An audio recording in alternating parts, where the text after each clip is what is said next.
ചെയ്യാം. ഇനി സാവധാനം നിങ്ങൾക്ക് നിങ്ങളുടെ കണ്ണുകൾ തുറക്കാവുന്നതാണ്. രണ്ട് കൈയും നന്നായിട്ട് റബ്ബ് ചെയ്ത് നിങ്ങളുടെ ഫേസിലേക്ക് വെക്കുക കേട്ടോ. ഓക്കെ, അൽഹംദുലില്ലാ. എല്ലാരും തിരിച്ചെത്തിയോ? താങ്ക് യു മുഫി, നന്നായിട്ട് ഫീൽ ചെയ്തിട്ടുണ്ട്. അൽഹംദുലില്ലാ. എല്ലാവർക്കും ഫീൽ ചെയ്യാൻ പറ്റിയോ? അൽഹംദുലില്ലാ. ശരിക്കും നമ്മുടെ ഈ ഒരു മെഡിറ്റേഷൻ ഉണ്ടല്ലോ, അത് എന്ന് വന്നാണ് നിങ്ങൾക്കറിയോ? എപ്പോ തുടങ്ങിയതാണ് നിങ്ങൾക്കറിയോ? നമ്മളിപ്പോ കുറെ മെഡിറ്റേഷൻ ഒക്കെ പ്രാക്ടീസ് ചെയ്യുന്നുണ്ട് അല്ലേ?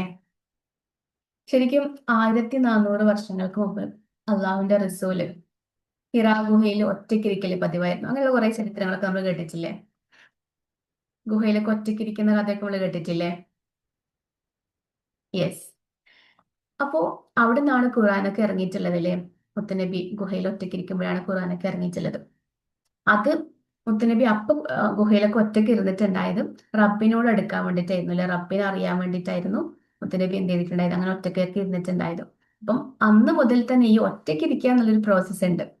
ഇന്ന് മോഡേൺ സൈക്കോളജി അതിന് മെഡിറ്റേഷൻ, അതുപോലെ സെൽഫ് ടൈം, പിന്നെന്താണ് സോളിറ്റ്യൂഡ് എന്നൊക്കെ രീതിയിലുള്ള പേരുകൾ ചേർത്തിട്ട് വിളിക്കുന്നുണ്ട്.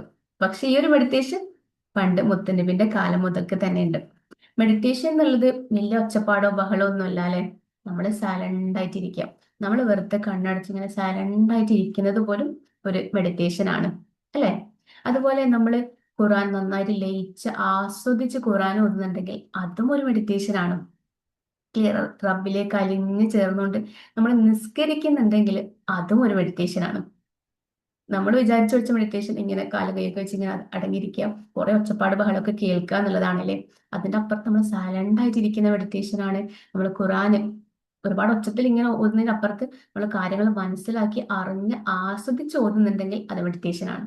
അതുപോലെ ആസ്വദിച്ച് നിസ്കരിക്കുന്നുണ്ടെങ്കിൽ അതും മെഡിറ്റേഷൻ ആണ്. ഇപ്പൊ നമ്മുടെ പ്രകൃതിയിലേക്ക് തന്നെ ഒന്ന് നോക്കി എന്തൊക്കെ പ്രോസസ്സാണ് അവിടെ നടക്കണതല്ലേ? രാവിലെ ആവുന്നുണ്ട്, രാത്രി ആവുന്നുണ്ട്, കുറെ നക്ഷത്രങ്ങളുണ്ട്, സൂര്യനുണ്ട്, ചന്ദ്രനുണ്ട്, അതൊക്കെ ഇങ്ങനെ മാറി മറിഞ്ഞുകൊണ്ടിരിക്കുന്നുണ്ട് അല്ലേ? അതൊക്കെ നമ്മൾ അറിയുന്നുണ്ടോ? എത്ര സൈലന്റ് ആയിട്ടാണ് അതൊക്കെ ആ പ്രോസസ് ഒക്കെ നടക്കുന്നത്. ഇപ്പൊ നിങ്ങൾ പുഴകൾ ശ്രദ്ധിച്ചിട്ടില്ലേ? റിവേഴ്സ് എത്ര സൈലന്റ് ആയിട്ടാണ് പുഴകൾ ഒഴുകുന്നതിലെ? ഒരുപാട് കല്ലും മുള്ളും പാറക്കെട്ടുകൾക്കിടയിൽ കൂടെ ഒഴുകുമ്പോഴും വളരെ സൈലന്റ് ആയിട്ട് പുഴകൾ ഒഴുകുന്നുണ്ട്. നിങ്ങൾ മരങ്ങൾ ശ്രദ്ധിച്ചിട്ടുണ്ടോ? എത്ര സൈലന്റ് ആയിട്ടാണല്ലേ ആ ഒരു വിത്തിൽ നിന്ന് ഇത്രയും വലിയൊരു വൃക്ഷമായിട്ട് മാറിയിട്ടുള്ളത് അല്ലേ? അപ്പം അത്രയും പ്രോസസ് ഒക്കെ നടക്കുന്നത് വളരെ സൈലന്റ് ആയിട്ടാണ്. അപ്പൊ നമ്മൾ മനുഷ്യന്മാരിലേക്ക് ഒന്ന് നോക്ക്. നമുക്കൊരു കുട്ടീനെ വളർത്തിയെടുക്കണമെങ്കിൽ എത്ര ഒച്ചപ്പാടും ബഹളവും കുലുമാലും ആണല്ലേ? അപ്പൊ അങ്ങനെയുള്ള ഒരുപാട് ഒച്ചപ്പാടിന്റെയും ബഹളത്തിന്റെ ഒക്കെ ഇടക്ക് നമ്മൾ കുറച്ച് സമയം ഇങ്ങനെ സൈലന്റ് ആയിട്ട് കാമായിട്ട് ഇരിക്കുകയാണെങ്കിൽ നമുക്ക് എന്തൊക്കെ കിട്ടും? നമ്മുടെ അകത്ത ലോകത്ത് ഒരു കാംനെസ് കിട്ടൂലേ? നമുക്ക് ആ ഒരു ഒച്ചപ്പാട് ബഹളമൊക്കെ കുറച്ച് നമ്മുടെ ആ സ്ട്രെസ്സിനെ ഒന്ന് കുറക്കാനായിട്ട് നമ്മുടെ ഈ മെഡിറ്റേഷൻ ഹെൽപ്പ് ചെയ്യും എന്നുള്ളതാണ്. നമുക്ക് നമ്മുടെ ഫോക്കസ്, ഒരു കാര്യത്തിലേക്കുള്ള ശ്രദ്ധ, അത് ഇമ്പ്രൂവ് ചെയ്യാനായിട്ടും നമ്മുടെ മെഡിറ്റേഷൻ ഹെൽപ്ഫുൾ ആവുന്നുണ്ട്. നമുക്ക് ഒരുപാട് ഇമോഷൻസ് മാറി മറിഞ്ഞുകൊണ്ടിരിക്കുന്നുണ്ടല്ലേ? വന്നുകൊണ്ട് പോയിക്കൊണ്ടിരിക്കുന്നുണ്ടല്ലേ? അതിനെയൊക്കെ നമുക്ക് കൺട്രോൾ ചെയ്യാനായിട്ടും നമ്മുടെ ഈ ഒരു മെഡിറ്റേഷൻ നമുക്ക് ഹെൽപ്ഫുൾ ആവുന്നുണ്ടെന്നാണ്. പിന്നെ ഉറക്കമില്ലായ്മ, അത്തരത്തിലുള്ള പ്രശ്നങ്ങളൊക്കെ പലരും അനുഭവിക്കുന്നുണ്ട്. അതിനും പരിഹാരമാണ് നമ്മളുടെ മെഡിറ്റേഷൻ എന്നുള്ളത്. അതുപോലെ നമുക്ക് സെൽഫ് കോൺഫിഡൻസ് അത് ബൂസ്റ്റ് ചെയ്യാനായിട്ടും നമുക്ക് എന്ത് ചെയ്യും? നമുക്ക് ഈ മെഡിറ്റേഷൻ യൂസ്ഫുൾ ആണ്. അതുപോലെ നമ്മുടെ ഓവർ തിങ്കിങ് കുറച്ച് നമുക്ക് വളരെ പോസിറ്റീവായിട്ട് തിങ്ക് ചെയ്യാനൊക്കെ ആയിട്ടും നമ്മുടെ ഇന്നർ പീസിനെ ഹെൽപ്പ് ചെയ്യാനൊക്കെ ആയിട്ട് നമുക്ക് ഈ ഒരു മെഡിറ്റേഷൻ വളരെ വളരെ ഹെൽപ്ഫുൾ ആണ്.